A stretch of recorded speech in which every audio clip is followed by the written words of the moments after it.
On était sur la météo, elle n'est pas clémente, la météo immobilière, puisque le marché locatif s'enfonce de plus en plus dans la crise. Exactement, je ne sais pas si vous regardez les annonces sur les agences immobilières, il y a de moins en moins de biens à louer. On va regarder les chiffres.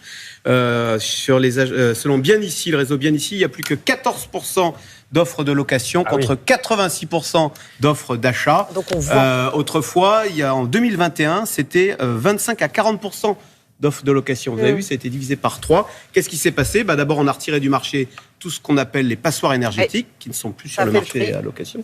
Et puis, il y a une deuxième chose, c'est qu'il n'y a plus le dispositif Pinel, qui incitait les particuliers qui avaient de l'argent à investir dans l'immobilier et s'engager ensuite à le louer à des étudiants ou à des familles. Donc ça, c'est terminé. Ce qui fait que les professionnels parlent de tension locative. Alors écoutez, je vais vous citer les villes, mais c'est partout en France. Nice, Bordeaux, Lyon, Paris, Marseille, Montpellier, Annecy, Toulouse, et j'arrête là. Voilà.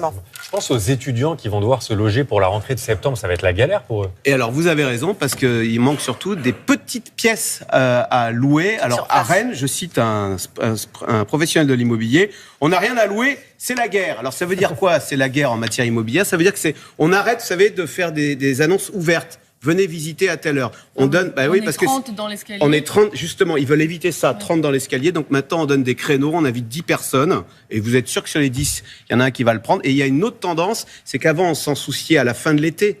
On se souciait fin août. Maintenant, on s'y prend dès le mois de juin, quand l'appartement est rendu, au prix fort, parce qu'on sait qu'on n'a pas le choix. Et en plus, on va devoir payer les 2 mois, juillet-août, en rien, pour rien, à vide, etc. Alors néanmoins, j'ai une bonne nouvelle pour terminer là-dessus, c'est qu'il n'y a pas des pénuries de location partout en France. Alors on prend le problème à l'envers. On cite maintenant les villes où on peut aller se loger.